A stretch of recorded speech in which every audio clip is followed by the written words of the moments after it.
Good morning from Purulia. আজকে আমাদের পুরুলিয়ার সেকেন্ড ডে, আর আমি আছি গিরিকন্যা রিসর্টে। আর এই রিসর্টের থেকে ভিউগুলো আপনাকে দেখাবো। সামনে পাহাড়, ধানক্ষেত, সবুজের সমারোহে ভরা এই সুন্দর এই রিসর্টটি। প্রথম এপিসোডটি দেখে না থাকলে উপরের আই বাটনে লিংক দেওয়া রইল, সেটা দেখে নেবেন, তাহলে বুঝতে সুবিধা হবে। আর চলুন শুরু করা যাক আজকের দ্বিতীয় পর্ব। রামের দর্শন দিয়ে শুরু করা যাক আজকের এই। চলে এসেছি ময়ূর পাহাড়ে, আর এখান থেকে এই দেখুন ভিউটা। ছোট্ট একটি মন্দির, এটা হচ্ছে কাঠের দুর্গা প্রতিমার ভিতরে এখানে ঢুকতে হয় ভিতরে। কিন্তু এখন আমি এসেছি সীতাকুণ্ডে। সীতাকুণ্ড হচ্ছে, তো বন্ধুরা চলে এসেছি এখানকার অন্যতম আপার ড্যামে। বন্ধুরা চলে এসেছি লোয়ার ড্যাম। লোয়ার ড্যামের ঠিক উপরে পোর্শনে এখন আমরা আছি, আর আমার পিছনে এটা দেখা যাচ্ছে সেই লোয়ার ড্যামের জলাধার। আমরা এসে পড়েছি লহরিয়া শিব মন্দিরে। আমরা এখন এসেছি পাখি পাহাড়ে।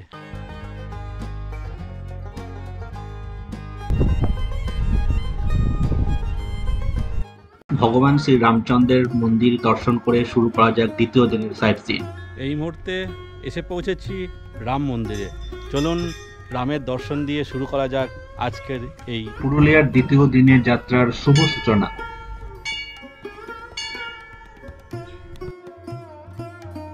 অযোধ্যার বাঘমুন্ডিতে এই রাম মন্দির প্রায় 20 বছরের পুরনো। আর এই মন্দিরে রাম, সীতা, লক্ষ্মণ একসঙ্গে বিরাজমান। আর মন্দিরের উপরের ছাদের দেওয়ালে রামায়ণের বিভিন্ন কাণ্ডের কাহিনী এখানে ছবির মাধ্যমে তুলে ধরা হয়েছে। আপনারা এখানে অবশ্যই আসবেন, আর এই রাম মন্দিরের এক শান্ত এবং সুন্দর পরিবেশে নিজের মনকে শান্ত করে তুলুন শ্রীরামচন্দ্রের বন্দনা করে।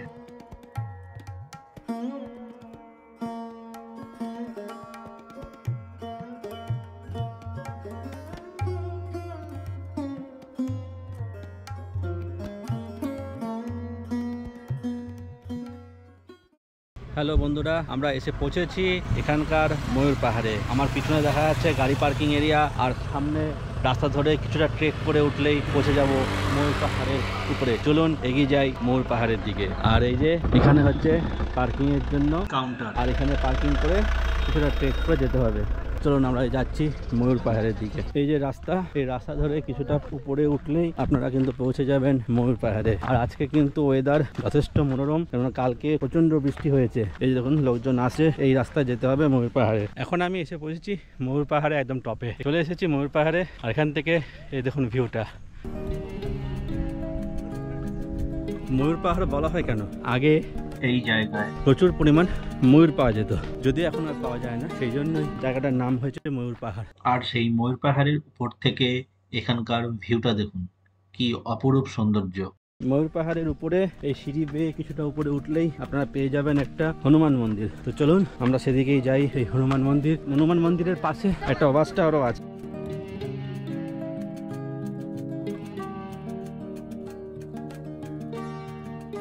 ময়ূর পাহাড়ে এই হচ্ছে হনুমান টেম্পল, ছোট্ট একটি মন্দির। গন্ধমাদন পর্বত হাতে নিয়ে হনুমানদেব কিন্তু এখানে চলেছেন। আর এই ঠিক পাশেই আছে একটি ওয়াচ টাওয়ার।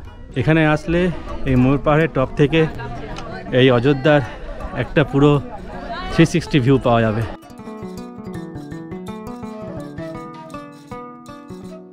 ময়ূর পাহাড় টপ থেকে এই ওয়াচ টাওয়ারের উপর থেকে এই পুরো অযোধ্যা হিল টপসের একটি 360 ভিউ।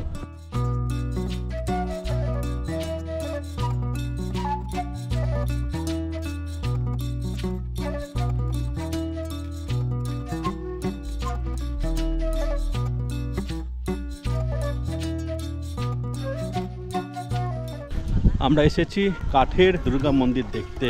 এটি হচ্ছে কাঠের সেই দুর্গা মন্দিরের যাওয়ার রাস্তা, আর সামনেই আছে দুর্গা প্রতিমা বা কিছু একটা মণ্ডপ। এটা হচ্ছে কাঠের দুর্গা প্রতিমার ভিতরে, এখানে ঢুকতে হয় ভিতরে, কিন্তু আপনি ছবি তুলতে পারবেন না, সুতরাং এখানেই আপনার ছবি তোলার জন্য চলুন ভিতরে ঘুরে আসি। এখন আমি এসেছি সীতাকুণ্ডে।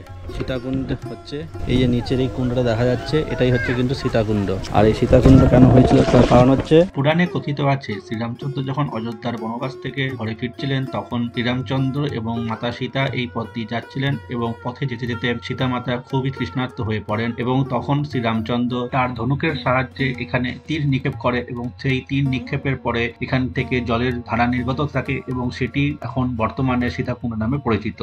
তো বন্ধুরা চলে এসেছি এখানকার অন্যতম আপার ড্যামে। আমার পিছনে যে বিশাল জলরাশি দেখা যাচ্ছে, এইটাকে আটকে রাখা হয়েছে এই যে রাস্তা দিয়ে তৈরি করা হয়েছে, এটা হচ্ছে আপার ড্যাম। এই আপার ড্যামের দৃশ্য এখানে দেখুন। কালকে যে মার্বেল লেকে গেছিলাম, সেই মার্বেল লেকে বলেছিলাম যে যত এই আপার ড্যাম এবং লোয়ার ড্যাম তৈরি করতে যত এই পাথর লেগেছে সব কিন্তু এই মার্বেল লেক থেকে আনা হয়েছে। আর এখানে এই বিশাল জলরাশিটাকে আটকে রাখা হয়েছে এই আপার ড্যামের মাধ্যমে। এবং এই আপার ড্যামের মাধ্যমে এই যে দুটো বড় ঘর আছে, এই ঘরের ভিতরে কিন্তু টারবাইন আছে। সেখানে তখন কি এই আপার ড্যাম থেকে এই দূরে আছে হচ্ছে নিচে লোয়ার ড্যাম, এই আপার ড্যাম থেকে লোয়ার ড্যামে জল স্থানান্তরিত করা হয়, তখন টারবাইন ঘুরিয়ে কিন্তু হাইড্রোলিক পাওয়ার তৈরি করা হয় এবং পরে সেই জলই যেটা লোয়ার ড্যামে স্টোর হচ্ছে সেই জল পাম্পের সাহায্যে আবার কিন্তু এই আপার ড্যামে নিয়ে আসা হয়। ফলে হয় কি, মানে একই জল বারে বারে রিসাইক্লিং করে করে কিন্তু পাওয়ার জেনারেট করা হচ্ছে। আর এখন এখানে দেখুন দেখা যাচ্ছে এই হাইড্রোলিক পাওয়ারের সঙ্গে কিন্তু সোলার প্যানেলও বেশি দেওয়া হয়েছে, প্রচুর সোলার প্যানেল জলের মধ্যে ভাসমান। সামনে দেখা যাচ্ছে দূরে প্রচুর জায়গায় দূরে কিন্তু সোলার প্যানেল তৈরি করা হয়েছে, স্থাপন করা হয়েছে, যাতে জলবিদ্যুতের সঙ্গে সৌরবিদ্যুৎও এখানে উৎপন্ন তৈরি করা হয়।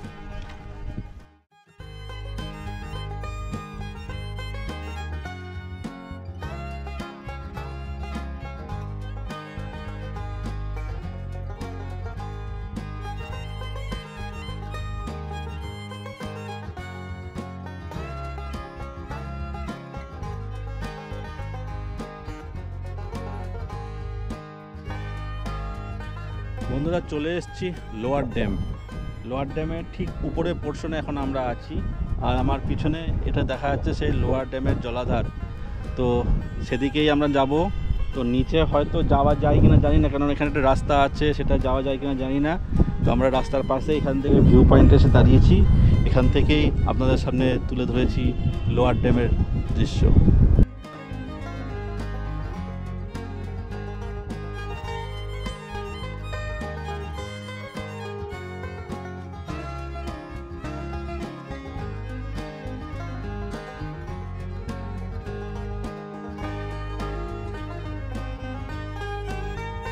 এই হচ্ছে লোয়ার ড্যাম সামনে, আর এই ড্যামই আটকে রেখেছে এই লোয়ার ড্যামের এই জলকে।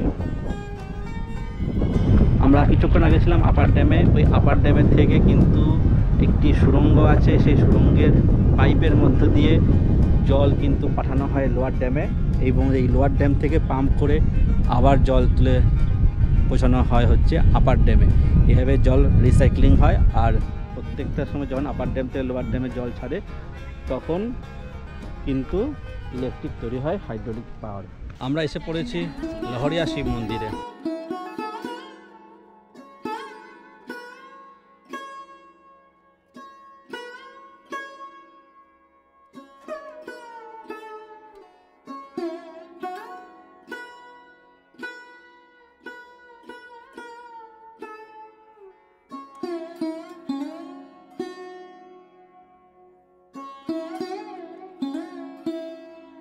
লহরিয়া শিব মন্দির, চলুন মন্দিরের ভিতরে প্রবেশ করা যাক।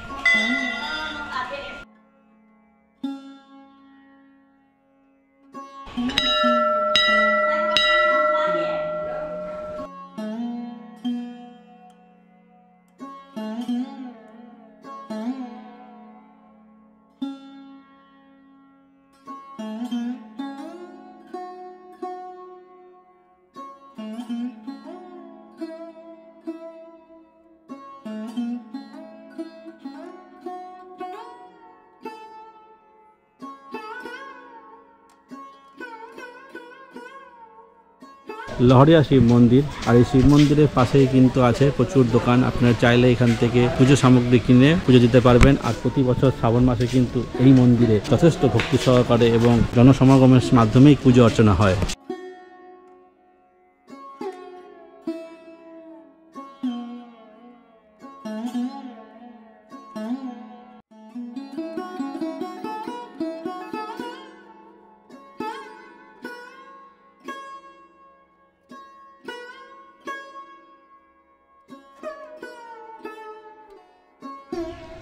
লহরিয়া টেম্পলের রাম সীতা মন্দির হচ্ছে এটি। চলুন মন্দিরের ভিতরে প্রবেশ করা যাক।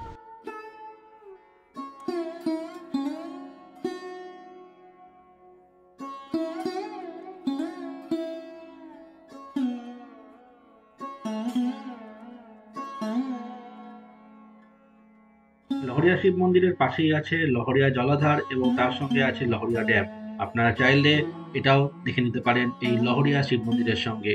আমরা এখন এসেছি পাখি পাহাড়ে। আর পাখি পাহাড়ের এই যে পিছনে এখানে আমরা গাড়ি পার্ক করেছি, ওখানে কিছু মহিলা সমিতি আছে, তারা গাইড হিসেবে কাজ করে। মহিলাও আছে আবার কিছু পুরুষও আছে, তারা গাইড হিসেবে কাজ করে। আপনাকে পাখি পাহাড়ে নিয়ে যাবে, পার টিমের জন্য নেবে হচ্ছে 100 টাকা। তো আপনি নিতেও পারেন, নাও নিতে পারেন, এটা কোনো বাধ্যবাধকতা নেই। তো আমরা দুজন আছি, যাই একটু সামনে হেঁটে যাই। জঙ্গলের ভিতরে ঢুকতে হবে, কিছু ঢুকে পাথরের মধ্যে পাখির খোদাই আছে, রং তুলি দিয়ে সেগুলো রং করা হয়েছে, সেইগুলো দেখে আসছি।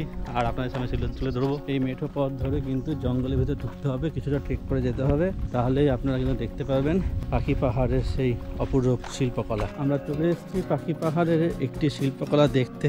দেখুন সামনে এটি পাথরের মধ্যে কিন্তু অপূর্ব শিল্পকলা, পাখির চিত্র এখানে কিন্তু তুলে ধরা হয়েছে। পাখি পাহাড়, যার স্রষ্টা ছিলেন চিত্তদে। চিত্তদের কাছে পাহাড় প্রাণহীন ভৌগোলিক ঘটনা নয়, জীবন্ত প্রাণী যা তাকে শিল্প সৃষ্টিতে অনুপ্রাণিত করে। গত 3 দশক ধরে প্রবীণ শিল্পী পশ্চিমবঙ্গের পুরুলিয়া জেলার অযোধ্যা পাহাড়ে পাখির মতো তৈরি করেছেন এই পাখি পাহাড়কে, নাম দিয়েছেন পাখি পাহাড়। চিত্তদে পশ্চিমবঙ্গের পুরুলিয়া জেলার অযোধ্যা পাহাড়ের একটি অংশে পাখির ছবি দিয়ে ভাস্কর্য করেছেন এবং জায়গাটি এখন দূরবর্তী স্থান থেকে পর্যটকদের আকর্ষণ করেছে। যে পাহাড়ে এখন পাখি ও পশু পাখি খোদাই করা আছে, সেগুলো প্রতি বছর সারা বাংলা থেকে এবং প্রতিবেশী রাজ্য থেকে আসা পর্যটকদের জন্য একটি হটস্পট হয়ে উঠেছে। শুধুমাত্র একজন মানুষের একক নিবেদন এবং আবেগের ফলস্বরূপ হিসেবে ধরা যেতে পারে। যদিও পরবর্তী ক্ষেত্রে এখানে এই কার্যকলাপের জন্য লোকাল যুব সমাজ কিন্তু এর সঙ্গে সংযুক্ত হয়েছিল। তার প্রচেষ্টা আরো প্রশংসনীয় দেখায় যখন আপনি বুঝতে পারেন যে তার উন্মাদনা শুধুমাত্র স্থানীয় যুবকদের কর্মসংস্থানই দেয়নি, বরং পর্যটকদের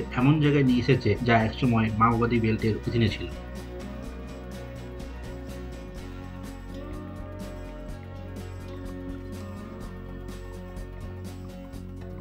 এই উপরের দিকে রাস্তা আছে, আর সামনে যে পাহাড়টা দেখা যাচ্ছে, এই পাহাড়ে কিন্তু পুরোটাই এরকম পাখির চিত্র শিল্পী এবং তার শিল্পকলার মাধ্যমে তুলে ধরা হয়েছে। এদিকেও আছে দেখুন একটা হরিণের ছবি, তার সঙ্গে বিভিন্ন গাছ।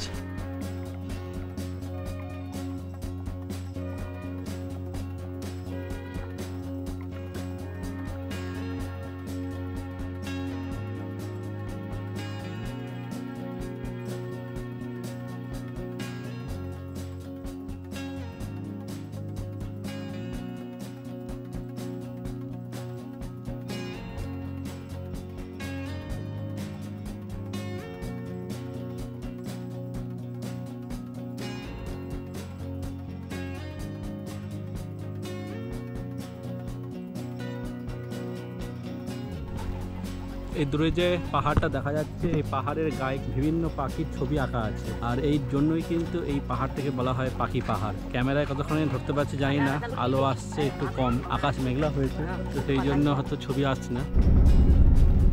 আমরা চলেছি এখন মাঠা ফরেস্টের উপর দিয়ে। এই ডেন্স ফরেস্টটাই হচ্ছে কিন্তু মাঠা ফরেস্ট। পাখি পাহাড় দিয়ে আসার পথে এই মোহন রাইস রিসর্ট, তার পাশেই আছে সোনকুপি ক্যাফে।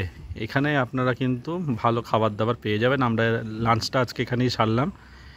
এখানে বেশ ভালো কোয়ালিটির খাবার দাবার, ভেজ নন ভেজ সব ধরনের আইটেম পাওয়া যায়। আমরা এখন চলেছি এই পুরুলিয়ার জনপ্রিয় একটি স্থান যার নাম হচ্ছে মুরুগুমা। আর এই মুরুগুমা যাওয়ার পথ কিন্তু খুবই সংকীর্ণ, আর এখানে রাস্তা এতটাই সরু যে ওপার থেকে আরেকটা গাড়ি আসলে কিন্তু তাকে পাশ কাটাতে যথেষ্ট বেগ পেতে হয়। তো রাস্তাটা একটু চওড়া করলে কিন্তু পর্যটনের যথেষ্ট উন্নতি হবে। আমরা এখন চলে এসেছি মুরুগুমা ড্যামের টপ ভিউ পয়েন্টে, যেটা হচ্ছে সুইসাইড পয়েন্ট, সেদিকে। তার আগে কিন্তু এখানে রাস্তায় দেওয়া আছে, এটা কিন্তু হাতি এরিয়া। তো চলুন যাই হচ্ছে সুইসাইড পয়েন্ট দেখতে। আমরা এসেছি মুরুগুমা ড্যামের আপারে সুইসাইড ভিউ পয়েন্টে। এখানে দেখুন ছোটোখাটো দোকানপাটও আছে টিফিন এবং খাবারের জন্য। এই রাস্তা ধরে কিছুটা হেঁটে এগিয়ে গেলে আপনারা চলে যাবেন সুইসাইড পয়েন্টের দিকে। কেন সুইসাইড পয়েন্ট বলে চলুন জায়গায় গিয়ে বলছি। তো বন্ধুরা, আমরা এসেছি মুরুগুমা সুইসাইড পয়েন্ট, আর এই সুইসাইড পয়েন্ট থেকে ভিউটা হচ্ছে এরকম। আর এখান থেকে কিন্তু সবচেয়ে বেস্ট টাইম হচ্ছে যখন সানসেট হবে। তো সান হালকা দেখা যাচ্ছে, কিন্তু যখন সেটিং টাইম হবে তখন কিন্তু মানে এত মেঘ আছে আকাশে, এই যে সান দেখতে পাচ্ছি এটা ভাগ্য ভালো। আর এখান থেকে ভিউটা এরকম, দূরে বিস্তৃত পাহাড় ছোট ছোট, আর মাঝখানে আছে কিছু জমি, আর চারপাশে সবুজের সমারোহ। এই মুরুগুমা লেকের অন্যতম বৈশিষ্ট্য হচ্ছে এখানকার অপূর্ব সানসেট। যদি আকাশ পরিষ্কার থাকে, এই মুরুগুমার টপ ভিউ পয়েন্ট থেকে সানসেট দেখতে কিন্তু এক অপূর্ব লাগবে। যেহেতু আমরা বর্ষার সময় এসেছিলাম, আমরা কিন্তু সানসেট দেখতে পাইনি, আকাশ মেঘলা ছিল। আর যারা শীতকালে আসবে তারা কিন্তু এখান থেকে এই সানসেট অবশ্যই দেখতে পারবে। আমরা এখন চলে এসেছি মুরুগুমা লেকের একদম টপ ভিউ পয়েন্টে। এখান থেকেই পুরো লেকটার কিন্তু একটি 360 ভিউ পাওয়া যায়।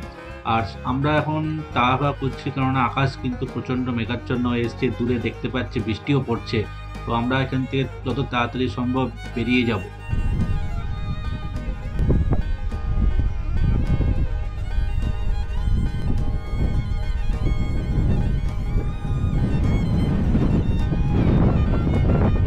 আমরা এতক্ষণ ছিলাম মুরুগুমার একদম টপ ভিউতে, আর এখন চলেছি আমরা মুরুগুমার ড্যামের উদ্দেশ্যে। এই কাঁচা রাস্তা ধরেই কিন্তু আমরা ধীরে ধীরে এগিয়ে চলেছি মুরুগুমা ড্যামের দিকে। মুরুগুমা ড্যামের দেখুন, ড্যাম ওভারফ্লো হয়ে জল পড়ছে, আর এই জল চলে যাচ্ছে এই ক্যানেলের মাধ্যমে বিভিন্ন দিকে, চাষের জমির দিকে।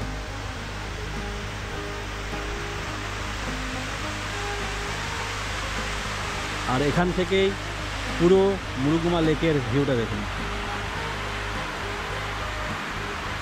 এখানে একটা পোর্শন আছে, আর ওদিকে কিন্তু আছে ডান দিকে, আমার সামনে গিয়ে ডান দিকে, ওখানেও আরও খুব সুন্দর একটি পোর্শন আছে। অর্ধেকটা এদিকে, বাকি অর্ধেক কিন্তু ডান দিকে। একদম ড্যামের জলের সামনে চলে আসতে পারে। আপনি চাইলে এখানে কিছুক্ষণ পা ভিজিয়ে নিতে পারেন। দেখুন,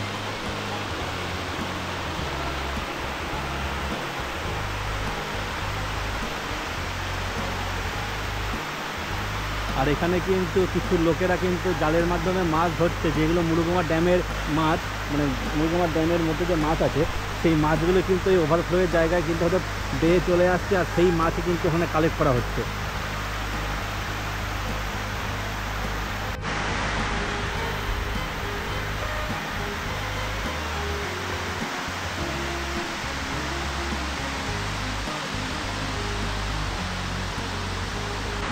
আর এখানে পাথরের ভূমিরূপগুলো দেখুন কি সুন্দর। আমরা সামনের ড্যামের উপর দিয়ে এসেছি, আর ওই দূরে দেখা যাচ্ছে ওখানে পাম্প হাউস। আর কিছুক্ষণ আমরা ছিলাম আগে ওই দূরে, ওই পাহাড়ের উপরে, ওটাই হচ্ছে সুইসাইড পয়েন্ট। সেখান থেকে এই মুরুগুমা লেকের আমরা ভিউ দিয়েছি, আর এই হচ্ছে এই একদম মুরুগুমা লেকের সামনে এসে এখনকার ভিউ।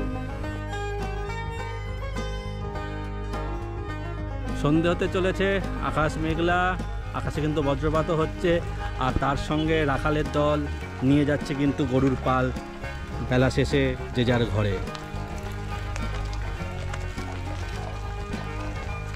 দেখুন কত গরু। আমাদের দ্বিতীয় দিনের জার্নি মোটামুটি শেষ। আমাদের শেষ পয়েন্ট ছিল আজকে মুরুগুমা লেক। মুরুগুমা লেক থেকে আমরা এখন চলে যাচ্ছি আমাদের সেই রিসর্টে গিরিকন্দাতে। কালকে আবার আমরা ওখান থেকে যাব হচ্ছে টুয়ার্ডস গড়ের দিকে, মানে গড়, পুরুলিয়ার গড় সার্কিটে, সেদিকে যাবো। চলুন দেখা হবে পরের এপিসোডে।